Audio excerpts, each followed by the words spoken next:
Hello everyone बच्चे, my self Siraj Grover and आज आप लोगों को मैं क्लास 10th केमिस्ट्री का second chapter acid and base के कुछ प्रीवियस ईयर क्वेश्चंस को डिस्कस करने जा रहा हूँ। बेटा ये क्वेश्चंस बहुत इंपॉर्टेंट क्वेश्चंस हैं जो प्रीवियस ईयर में आ चुके हैं और मुझे लगता है कि हाँ, चैप्टर में इस बार भी इनको अच्छे से पढ़ेंगे तो आप लोगों के बोर्ड में ये अपीयर कर सकते हैं। ठीक है, तो सबसे पहले क्वेश्चन की बात करते हैं हम लोग। हमारा सबसे पहला क्वेश्चन है बेटा, What happens when chlorine is passed over the slaked lime? जब आप जो स्लेक्ड लाइम होता है हमारा, ठीक है, सभी लोगों को पता है स्लेक्ड लाइम क्या होता है? कली वाला पानी, कैल्शियम हाइड्रोक्साइड। ठीक है, जब आप इसमें से क्लोरीन गैस को पास कराते हैं 313 केल्विन पे तो क्या होता है, क्या प्रोडक्ट बनता है?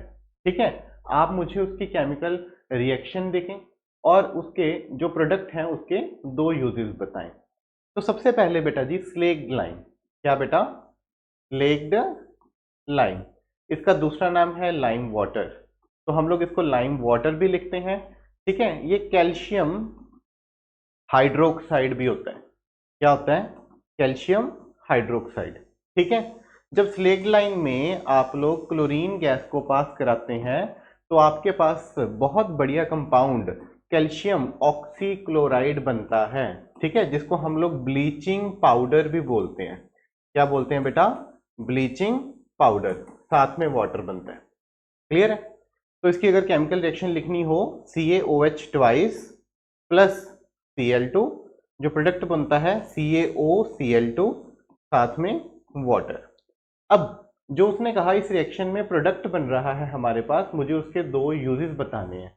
तो आप लोगों को बताना है कि जो हमारा CaOCl2 है ये कहाँ कहाँ यूज होता है, ये कहाँ कहाँ यूज होता है। बेटा एक तो ये पानी को प्यूरिफाई करने के लिए यूज होता है, तो it act as a disinfectant.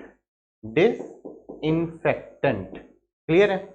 साथ में एज पर इट्स नेम ये ब्लीचिंग पाउडर है, तो टेक्सटाइल इंडस्ट्री में यूज होता है बेटा कपड़ा रंगने के लिए।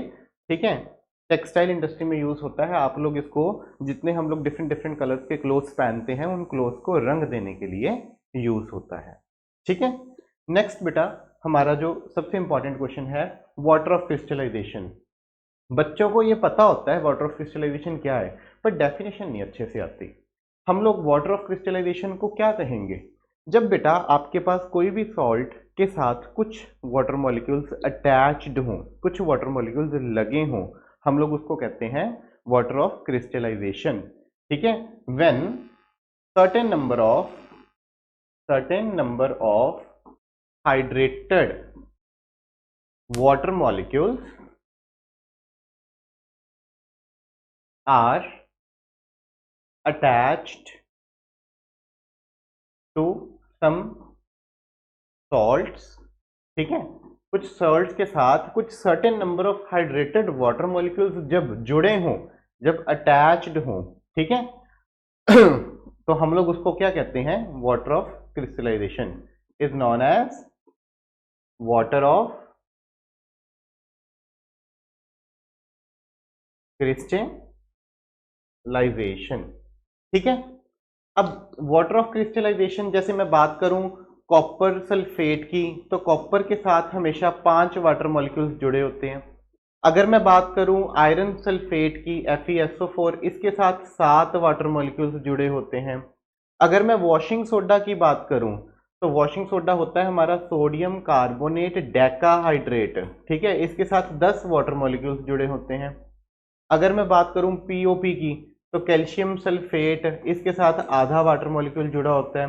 तो ये सारे जो इसके साथ जुड़े हुए हैं, 5 हैं, 7 हैं, 10 हैं, आधा है, ये हमारे पास सारे के सारे हाइड्रेटेड सॉल्ट्स हैं और इन जो वाटर मॉलिक्यूल्स इनके साथ अटैच्ड हैं इनको वाटर ऑफ क्रिस्टलाइजेशन कहते हैं। ठीक है, ये सारे हाइड्रेटेड सॉल्ट्स हैं और इनके साथ जो वाटर मॉलिक्यूल अटैच्ड हैं हमारे पास, हम लोग उनको वाटर ऑफ क्रिस्टलाइजेशन कहते हैं। ठीक है, तो आप लोगों ने वो कहते हैं मेरे को एक्टिविटी से बताएं कि जो कॉपर सल्फेट हमारे पास होता है ब्लू कलर का, ठीक है, उसके अंदर वाटर ऑफ क्रिस्टलाइजेशन होते हैं। कहते हैं आप एक्टिविटी से बताएं मेरे को।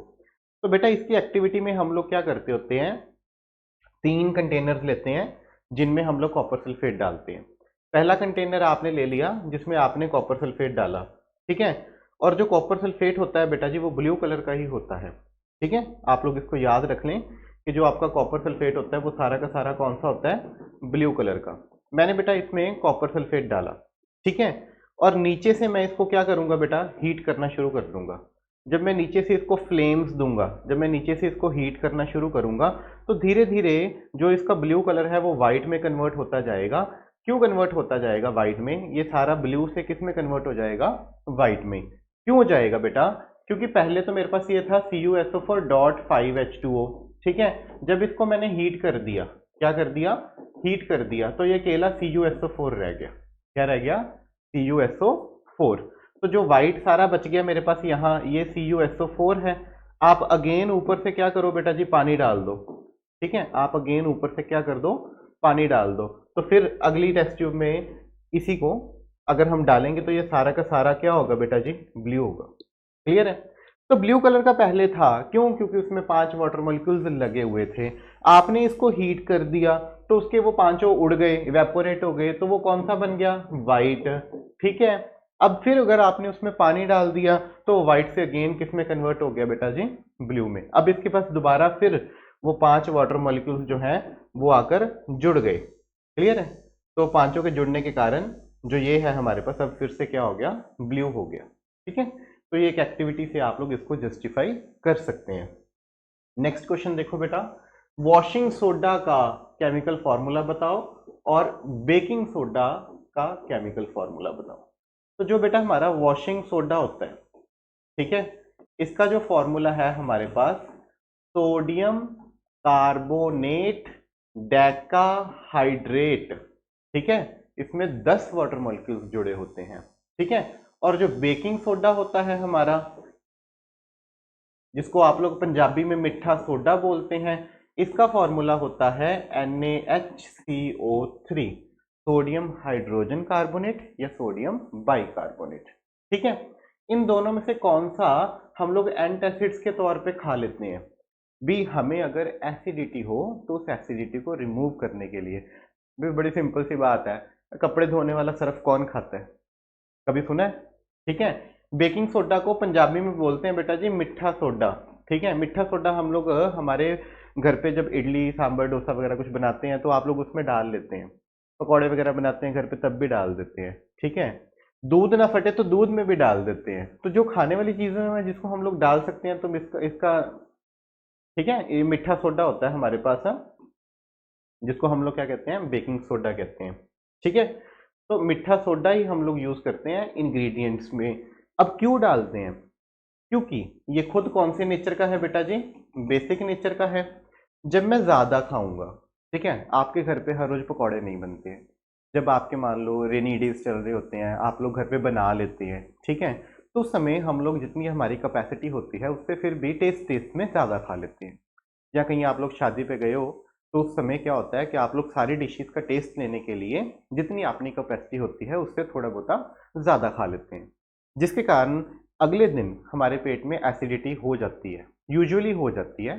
ठीक है, तब हमें क्या होता है कि अपना क्या कहते हैं, खट्टे खट्टे डकार आते हैं। ठीक है, मीन्स टू से हमारे पेट के अंदर जो HCl था उसने ज़्यादा खाना को डाइजेस्ट करने के लिए ज़्यादा प्रोड्यूस हुआ, और ज़्यादा प्रोड्यूस होने के कारण हमारे पेट के अंदर एसिडिटी हो गई।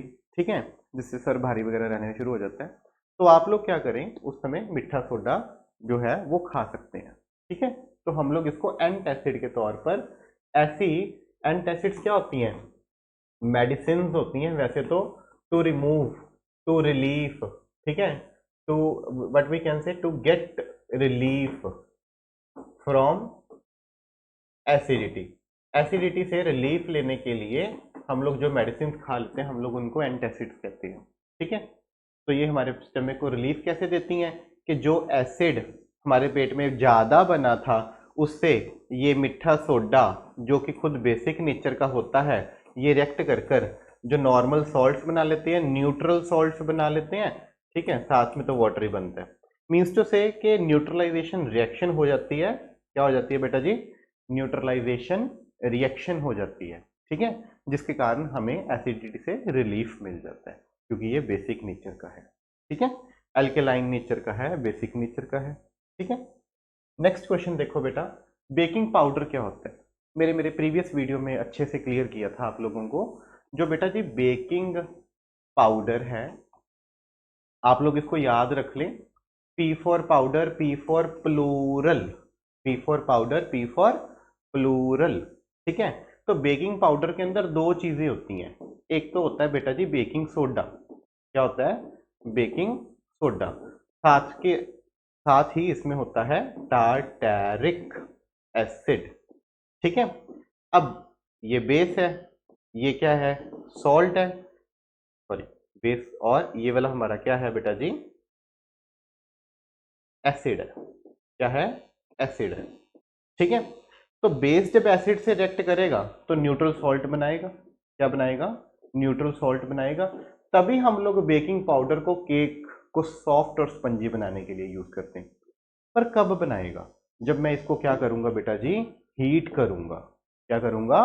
हीट करूंगा। ठीक है, तो आप जब बेकिंग पाउडर को हीट करेंगे तो उसके अंदर बेकिंग सोडा एंड टार्टैरिक एसिड जो है वो आपस में रिएक्ट कर कर कार्बन डाइऑक्साइड गैस रिलीज करते हैं। ठीक है, बेकिंग सोडा और टार्टैरिक एसिड आपस में रिएक्ट करते हैं, रिएक्ट कर कर साल्ट ऑफ, ठीक है, टार्टैरिक एसिड बनाते हैं, साल्ट ऑफ टार्टैरिक एसिड बनाते हैं। ठीक है, ये सॉल्ट होता है जो टार्टैरिक एसिड से बना होता है। साथ में बेटा जी सोडियम, वैसे कह दूं मैं तो सोडियम साल्ट ऑफ टार्टैरिक एसिड, तो सोडियम का साल्ट बनाते हैं। साथ में कार्बन डाइऑक्साइड गैस और वाटर रिलीज होता है। जो मेरी मेन है वो कार्बन डाइऑक्साइड गैस है। ये वही कार्बन डाइऑक्साइड गैस है जिसके कारण आपका जो केक है वो क्या हो जाता है? पफ हो जाता है। क्या हो जाता है? पफ हो जाता है। ठीक है, तो ये केक को पफ करने के लिए यानी कि इसको सॉफ्ट एंड स्पंजी बनाने के लिए ज़रूरी होती है। पर कब? जब हम इसको क्या करते हैं? हीट करते हैं। तो आप लोग ओवन में रखते होगे तो ओवन में हीट ही होती है। ठीक है, समझ गए? काफ़ी इंपॉर्टेंट क्वेश्चन है। तो P for powder, P for plural, उससे याद रखना है। ठीक है, S for soda, S for single. ठीक है, प्लूरल में जो हमारे पास NaHCO3 और टार्टैरिक एसिड आ जाता है। सोडा में सिर्फ और सिर्फ NaHCO3 आता है। सोडा आप टेस्ट करके देखेंगे तो कड़वा होगा, बेकिंग पाउडर को टेस्ट करके देखेंगे तो वो कड़वा नहीं होगा क्योंकि उसमें टार्टैरिक एसिड होता है। ठीक है, क्लियर है? बाद में बात करते हैं। सोडियम हाइड्रोक्साइड सोल्यूशन के अंदर कुछ हम लोगों ने जिंक मेटल्स डाल दिए। ठीक है, क्लियर है? और जब कंटेंट्स को वार्म किया तो उसके अंदर से एक गैस निकली बबल से, और उसी गैस को अगर सोप सोल्यूशन से हम लोगों ने टेस्ट करना है, ठीक है, तो आप मेरे को बताएं कौन सी गैस निकली है। बेटा काफी अच्छा इंपॉर्टेंट क्वेश्चन है हमारे पास ये वाला। देखो, सारे एसिड्स मुझे पता है मेटल से रिएक्ट कर कर सॉल्ट एंड हाइड्रोजन गैस बनाते हैं, पर सारे बेस नहीं करते, कुछ बेस ही रिएक्ट करते हैं। उनमें से ये एक रिएक्शन है। आप लोगों को ये बोर्ड एग्जाम्स में चाहे डिफरेंस की फॉर्म में क्वेश्चन पूछ ले, चाहे वो एमसीक्यू की फॉर्म में क्वेश्चन पूछ ले, चाहे वो खुद डायग्राम बना दे, इस तरह से प्रीवियस ईयर्स में काफ़ी सारे क्वेश्चंस इससे रिलेटेड आए हुए हैं। क्योंकि ये एक्सेप्शन है एक, ये यूजुअली रिएक्शन नहीं होती, ये एक एक्सेप्शन है कि हम लोग अगर जिंक को सोडियम हाइड्रोक्साइड में डालें तो क्या होता है बेटा जी? सोडियम जिंकेट बनता है। क्या बनता है? Sodium zincate. ठीक है, Na2ZnO2, और साथ में निकलती है हाइड्रोजन गैस। क्या निकलती है? Hydrogen gas. ठीक है, रिएक्शन ये बैलेंस हो गई, बस 2 आगे लगाना था। क्लियर है? ये यूजुअली नहीं होती, मीन्स टू से हर मेटल बेस से रिएक्ट नहीं करता, पर जिंक या हमारा जो बेस है सोडियम हाइड्रोक्साइड इससे रिएक्ट करता है, हमारे पास सोडियम जिंकेट बनाता है, साथ में हाइड्रोजन गैस इवॉल्व होती है। क्लियर है? ठीक है, बात समझ लगी? अब तुम कैसे पता लगाओगे जो ये गैस है वो हाइड्रोजन गैस ही है? तो बेटा अगर मैं इसके नज़दीक बर्निंग मैस्टिक लेके जाऊंगा तो एक तो जितनी पहले फ्लेम से वो बर्न कर रही थी उससे ज़्यादा फ्लेम देगी, और मोर ओवर एकदम से अगर मैं काफ़ी सारी हाइड्रोजन गैस को उसके नज़दीक लेके जाऊंगा तो उसमें से एक पॉप साउंड होगी। कौन सी होगी? पॉप साउंड डिवेल्प होगी। ठीक है, क्लियर है? अब name the gas which will be evolved when same metal react with the dilute solution of strong acid। और अगर आप इसी जिंक को एसिड से रिएक्ट कर दें किसी भी स्ट्रॉन्ग एसिड से, ठीक है, तो कौन सी गैस प्रोड्यूस होगी? तब भी हाइड्रोजन गैस ही प्रोड्यूस होगी बेटा जी। हमारे पास मेटल का सॉल्ट बन जाएगा और साथ में हाइड्रोजन गैस बनेगी। तो जिंक को आप HCl में डाल दें, जिंक को आप H2SO4 में डाल दें, जिंक को आप, ठीक है, इन दोनों में डाल दें। प्रोडक्ट बनेगा ZnCl2 plus hydrogen gas, ZnSO4 plus hydrogen gas बनेगी। क्लियर है? बात समझ लग गई बेटा? नेक्स्ट हम लोग बात करते हैं सॉल्ट जो हम अपने जो घर पे पकौड़े बनाते हैं, ठीक है, उसको टेस्टी और क्रिस्पी बनाने के लिए यूज करते हैं, वो सॉल्ट कौन सा है? मैंने इसी से पहले डिस्कस किया था कि वो हमारा बेटा जी सोडियम बाइकार्बोनेट NaHCO3 उर्फ बेकिंग सोडा होता है। क्या होता है? बेकिंग सोडा होता है। ठीक है, तो साल्ट तो हम लोगों ने आइडेंटिफाई कर लिया। अब इसकी फॉर्मेशन की केमिकल इक्वेशन लिखनी है। ये कैसे बनता है? ये कैसे बनता है? तो बेटा काफी इंपॉर्टेंट टॉपिक है। हम लोग लेते हैं अमोनिकल सॉल्यूशन ऑफ ब्राइन। क्या लेते हैं? Ammoniacal solution of Bryan. इसको आप हीट करते हैं तो आपके पास बेकिंग सोडा, ठीक है, baking soda plus ammonium salt बनता है। अमोनियम क्लोराइड बनता है, अमोनियम सॉल्ट बनता है। तो अमोनिया NH3, कार्बन डाइऑक्साइड, नमक, पानी, ठीक है, नमक वाला पानी अकेला होता है ब्राइन। और ब्राइन में जब हम लोग अमोनिया एंड कार्बन डाइऑक्साइड डाल देते हैं तो इसको अमोनिकल सॉल्यूशन ऑफ ब्राइन क्या देते हैं, ठीक है। जब आप इसको हीट करते हैं तो NaHCO3 baking soda plus NH4Cl ammonium chloride बनता है। ठीक है, क्लियर है? बात समझ लगी?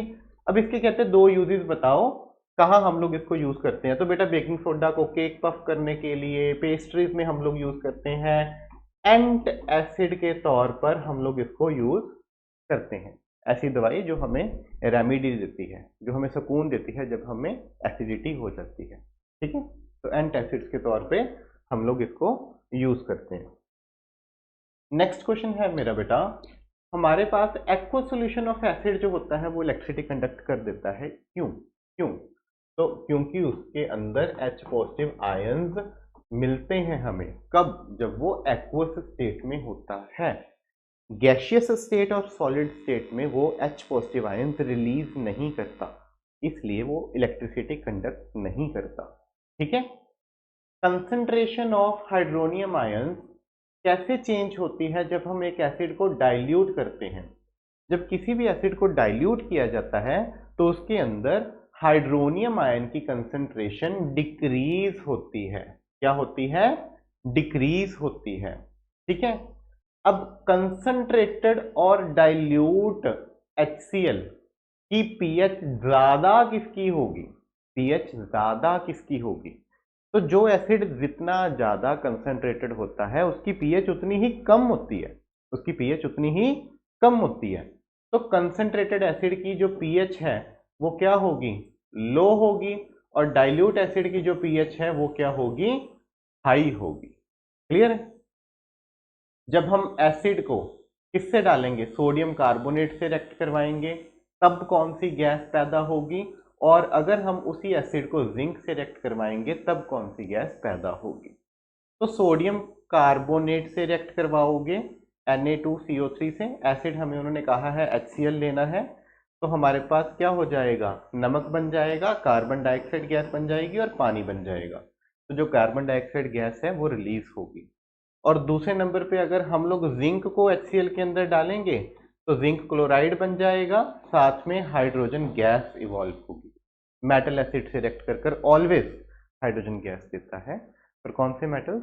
जो रिएक्टिविटी सीरीज में हाइड्रोजन से ऊपर है। अगर मैं कहूँ कॉपर को मैं HCl में डाल दूंगा तो रिएक्शन ही नहीं होगी, कोई रिएक्शन नहीं होगी। ठीक है, सिल्वर को HCl में डाल दूंगा, कोई रिएक्शन नहीं होगी। ठीक है, नेक्स्ट बेटा, पीएच की जो हमारी डेली लाइफ है इसमें काफ़ी सारी इंपॉर्टेंस है, आप लोग मुझे इसको एक्सप्लेन करके दें, कहते हैं एग्जाम्पल के थ्रू। तो सबसे पहले पीएच इन सॉइल की बात करते हैं। बेटा प्लांट्स जो होते हैं वो न्यूट्रल मीडियम में ग्रो करते हैं, पर आप लोगों को पता है कि हमारे एटमॉस्फेयर में, है ना, कार्बन डाइऑक्साइड गैस बहुत है, हमारे एटमॉस्फेयर में सल्फर डाइऑक्साइड गैस बहुत है, ठीक है, हमारे एटमॉस्फेयर में नाइट्रोजन डाइऑक्साइड गैस बहुत है।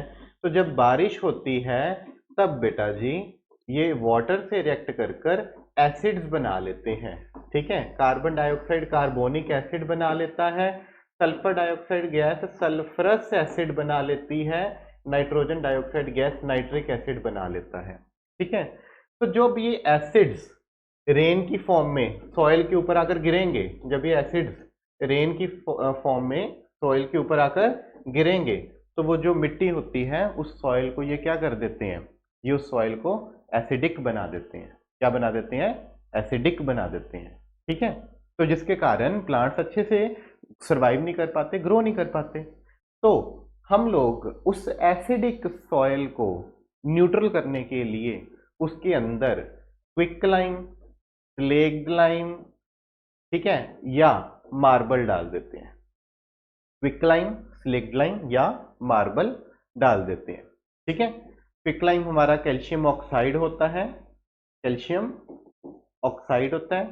स्लेग्ड-लाइम हमारा कैल्शियम हाइड्रोक्साइड होता है,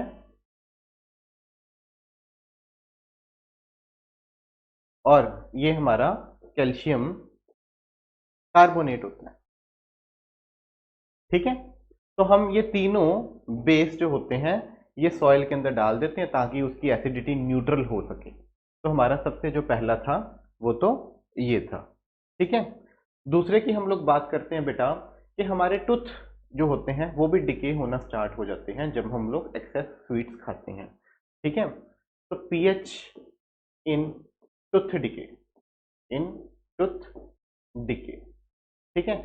हम लोगों को पता है बेटा हमारा माउथ जो है वो भी एक न्यूट्रल से थोड़ी सी लेस थोड़ी सी ज़्यादा इस पीएच वैल्यू के न्यूट्रल के करीबन करीबन वर्क करता है, क्लियर है।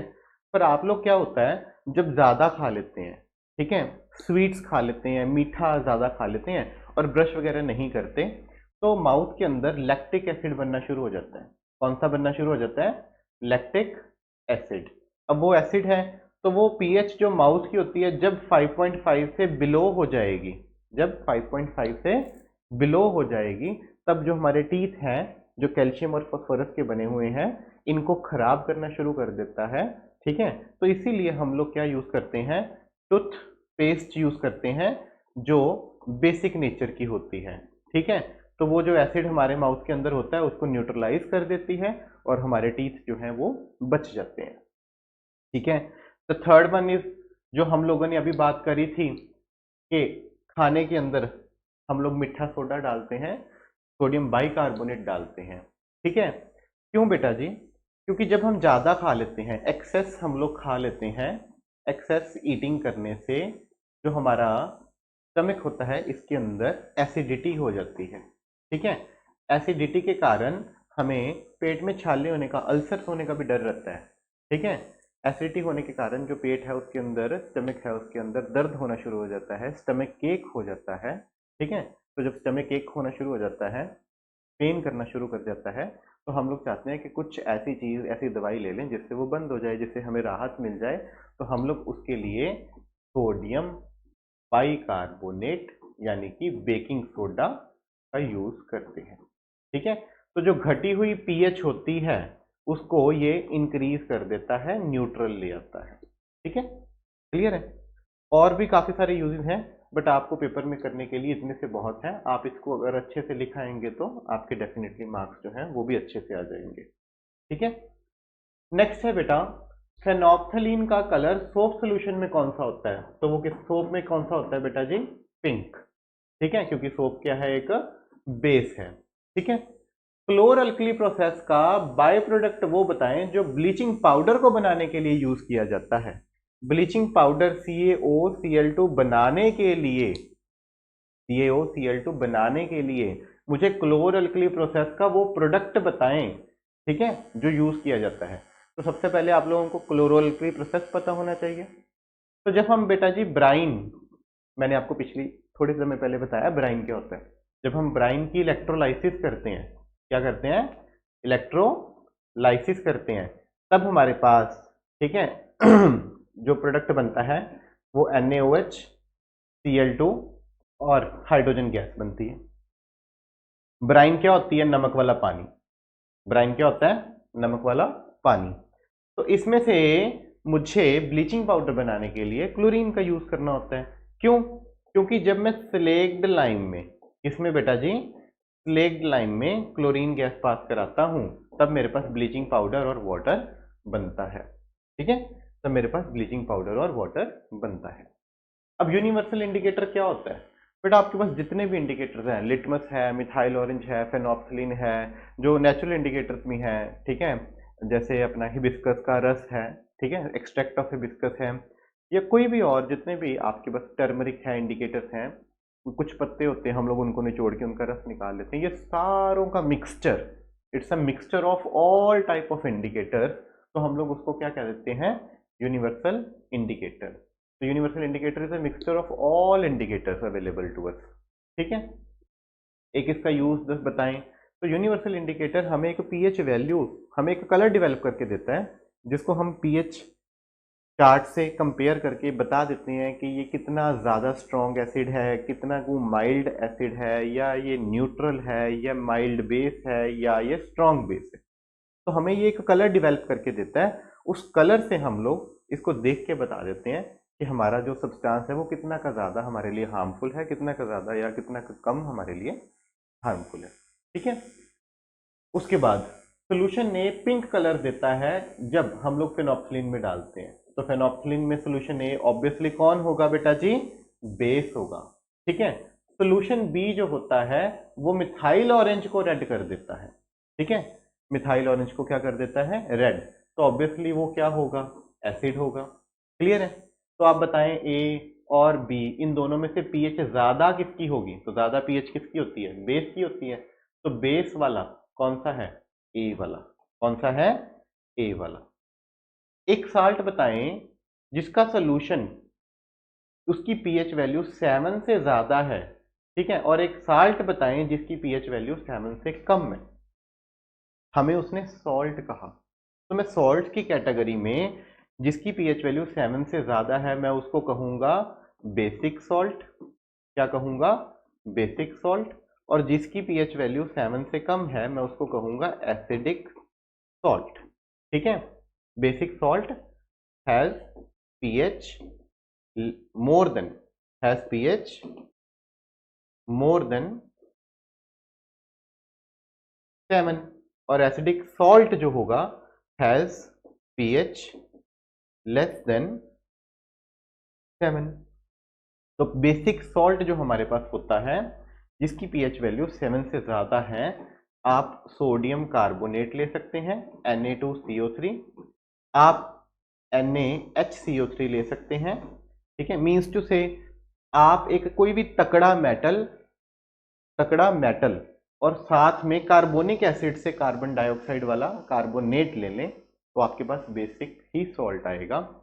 ठीक है, जैसे पोटाशियम कार्बोनेट ले लूं तब भी ये बेसिक सॉल्ट होगा। ठीक है, इधर स्ट्रॉन्ग मेटल लिखना है, इधर वीक एसिड लिखना है। ठीक है, क्लियर है? ऐसे तो CH3COONA भी होगा, CH3COONA, sodium acetate, sodium acetate. ठीक है, सोडियम इथेनोएट भी बोल देते हैं। बट आप लोग इनमें से कोई एक याद कर लें, क्योंकि ये प्रीवियस ईयर क्वेश्चन है बेटा जी, 2016 में आया हुआ है। ठीक है, तो आप लोग इसकी गहराई में जितना आपने पढ़ा हुआ चैप्टर सफिशिएंट है, उसके बाद इन क्वेश्चंस को लिख लिख के प्रैक्टिस करें। आप लोगों से मेरा मतलब रिक्वेस्ट है, तो आप लोग चेक कर लें बेटा, पेपर में आएगा ही आएगा। आप कहेंगे कि हाँ जी शिराय सर आपने अच्छी गाइडेंस दी थी, हमारे यही क्वेश्चन बोर्ड के पेपर में आएंगे। ये मैं वीडियो स्पेशली बोर्ड पेपर्स के लिए बना रहा हूँ, चैप्टर नहीं पढ़ा रहा इसमें, पुराने पेपर्स के क्वेश्चंस डिस्कस कर रहा हूँ। ठीक है, एसिडिक सॉल्ट कौन सा होगा, जो स्ट्रॉन्ग एसिड और वीक बेस से बना होगा, जो स्ट्रॉन्ग एसिड और वीक बेस से बना होगा। वीक बेस हमारे पास अमोनियम हाइड्रोक्साइड होता है, ठीक है, स्ट्रॉन्ग एसिड मान लो मैंने HCl ले लिया, तो अमोनियम क्लोराइड जो मेरे पास सॉल्ट बन के आया है, इसकी जब पीएच वैल्यू चेक करूंगा तो वो 7 से कम होगी, तो वो 7 से कम होगी।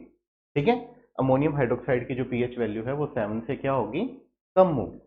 ठीक है बेटा, नेक्स्ट हम लोग बात करते हैं पीएच स्केल क्या होता है। तो पीएच स्केल एक ऐसा स्केल है जिसके ऊपर हमारे पास वैल्यूज लिखी होती हैं 0 से लेकर 14 तक। क्या लिखी होती हैं, 0 से लेकर 14 तक।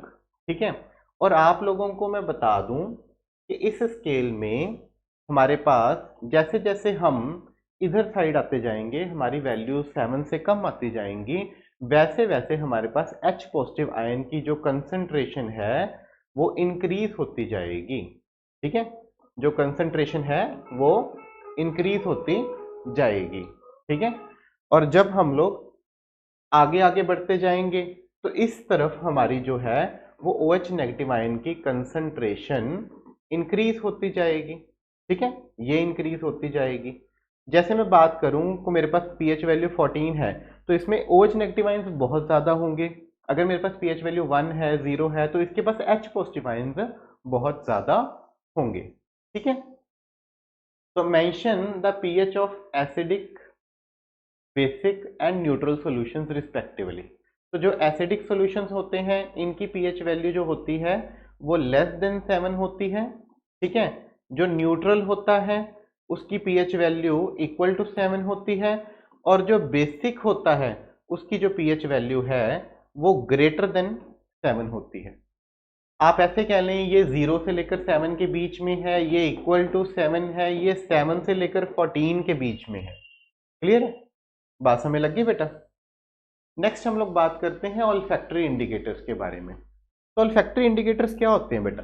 ऑल्फैक्टरी इंडिकेटर्स वो इंडिकेटर्स होते हैं जो हमें स्मेल से ये डिटेक्ट करने में हेल्प करते हैं कि जिस सब्सटेंस को मैं चेक करने जा रहा हूं वो एसिड है कि बेस है। एक को ना मैं सिंपली बताता हूँ कि हम लोग जो है संडेज में ऑलमोस्ट क्या है पूड़ियाँ छोले खाने बाहर चले जाते हैं, तो उसके साथ में जो प्याज भी देता है वो ज़्यादातर उसमें चटनी भी डाल के देते हैं। तो आप जब वो प्याज खा लेते हैं तो आपके माउथ में से एक बैड ऑर्डर आता रहता है, एक गंदी स्मेल सी आती रहती है।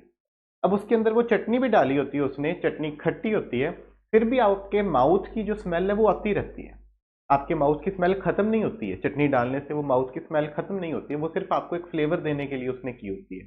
ठीक है, पर आप अगर जब घर पे अगर टूथ ब्रश कर लेते हैं टूथपेस्ट लगाकर तो वो स्मेल खत्म हो जाती है।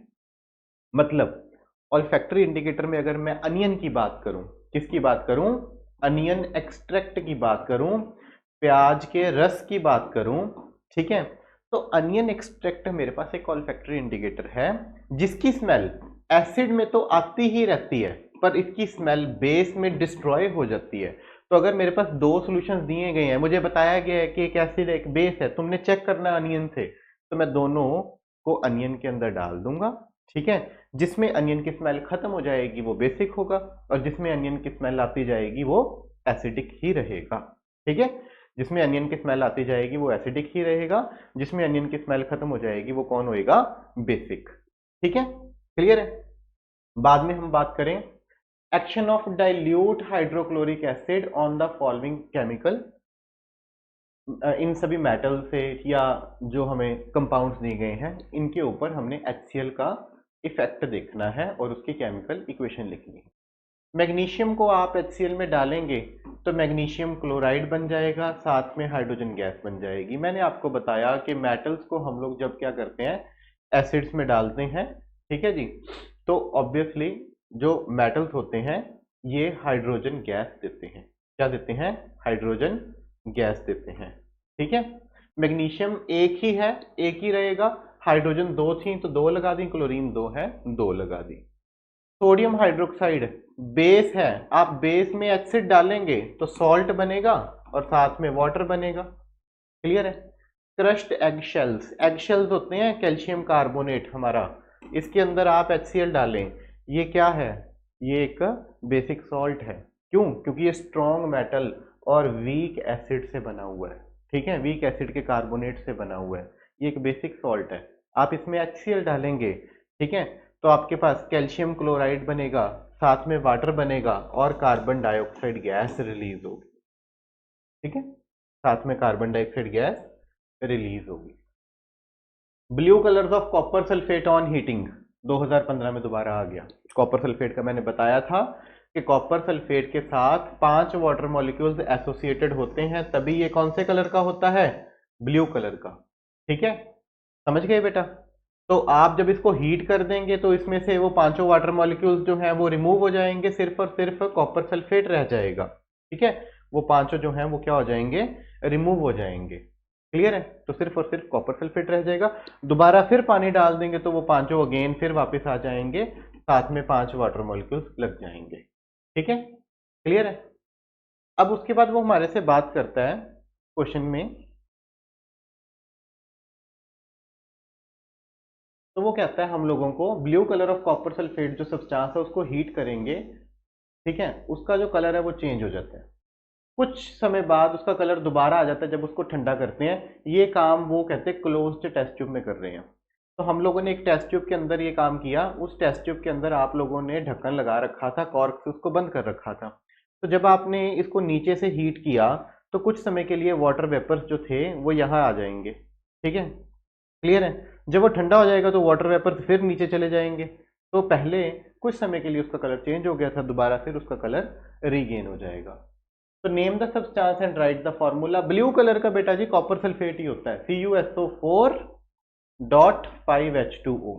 क्लियर है, बात समझ लगी। फिनोमिना क्या था, वाटर ऑफ क्रिस्टलाइजेशन थे। पहले वो हाइड्रस स्टेट में था, क्या था, हाइड्रस स्टेट में था। जब उसको मैंने हीट कर दिया वो एनहाइड्रस स्टेट में आ गया। ये वाली उसकी हाइड्रस स्टेट है, CuSO4 अकेला एनहाइड्रस स्टेट है। ठीक है, उसके बाद write the name and chemical formula of 2 such compounds whose 1 unit is associated with 10 and 2 water molecules respectively. तो 10 वाले तो बेटा जी रट लो, sodium carbonate dot 10H2O, sodium carbonate decahydrate.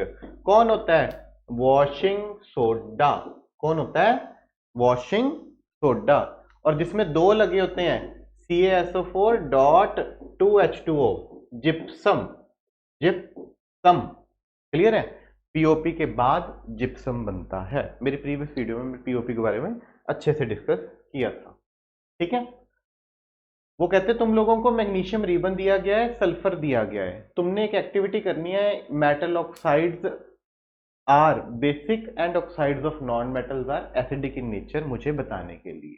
ठीक है, तो बेटा जी मैग्नीशियम को जब मैं पहले बर्न करूंगा प्रोडक्ट बनेगा मैग्नीशियम ऑक्साइड। अब मैग्नीशियम ऑक्साइड ठंडे पानी से नहीं रिएक्ट करेगा, मुझे इसको वाटर से रिएक्ट करना है, पर वो वार्म होना चाहिए, हॉट होना चाहिए, तब प्रोडक्ट बनेगा मैग्नीशियम हाइड्रोक्साइड। कौन बनेगा, मैग्नीशियम हाइड्रोक्साइड। आप उस मैग्नीशियम हाइड्रोक्साइड में पीएच पेपर डिप करें, ठीक है, या लिटमस पेपर डिप कर लें, तो जो उसका कलर है वो कौन सा निकल के आएगा, ब्लू। अब लिटमस ब्लू कलर कब देता है, जब सॉल्यूशन हमारे पास बेसिक होता है। तो मेटल का ऑक्साइड बनाया, फिर मेटल से हमने हाइड्रोक्साइड बनाया, तो जो हाइड्रोक्साइड था उसने लिटमस का या पीएच का कलर ब्लू दिया, पर्पल दिया। ठीक है, लिटमस का ब्लू देगा, पीएच का पर्पल देगा। तो इससे मुझे पता लगता है कि वो क्या है, बेस है। क्या है, बेस। और अगर सल्फर को ऑक्सीजन में बर्न करूंगा, सल्फर डाइऑक्साइड गैस बनेगी, SO2 बनेगी। SO2 को पानी में डालूंगा, H2SO3 सल्फरस एसिड बनेगा। इसमें पीएच डालूंगा, इसमें अपना लिटमस डालूंगा, तो लिटमस को ये रेड में कन्वर्ट कर देगा क्योंकि एसिड है, पीएच को भी ये रेड में कन्वर्ट कर देगा क्योंकि ये एसिड है तगड़ा। ठीक है, क्लियर है। तो इसी से हमारी ये वीडियो आज की खत्म होती है। बेटा काफी सारे अच्छे क्वेश्चंस हम लोगों ने इसके डिस्कस किए हैं। मेरी आप लोगों से गुजारिश है कि आप लोग इसको रिटन प्रैक्टिस करें। अनटिल एंड अनलेस आप लोगों इन क्वेश्चंस को लिख के नहीं देखते, तब तक आप लोगों का कुछ ना कुछ वीकनेस रहेगी। प्रैक्टिस जो होती है बेटा जी वो अच्छे से चीज़ों को सुनकर उनको लिख कर होती है। ठीक है, तो आप एक बार मेरी वीडियो सुनकर ये क्वेश्चंस खुद से अटेम्प्ट करने की कोशिश करें। आपको बता रहा हूं बेटा, पेपर में ये क्वेश्चंस आए हुए हैं, आने के चांसेस बहुत हैं। ये मेन पार्ट है चैप्टर का। तो इन जैसे अभी थोड़े समय ही रह गया है, 14-15 डेज रह गए हैं आपके बोर्ड एग्जाम्स में, तो एंड पार्ट पे हम लोग उन क्वेश्चंस को फोकस करते हैं जो हमारे पिछले पेपर्स में आए होते हैं। हमें पता लग जाता है कि एग्जामिनर जो है वो किस हिसाब से हमारा पेपर डिजाइन करता है। ठीक है, तो यही क्वेश्चंस जो हैं काफी इंपॉर्टेंट क्वेश्चंस हैं। ठीक है, आप इनको अच्छे से सुनकर लिख कर प्रैक्टिस करें। थैंक यू सो मच बेटा। अच्छा लगा हो तो चैनल सब्सक्राइब जरूर करें और कमेंट्स करें। Thank you.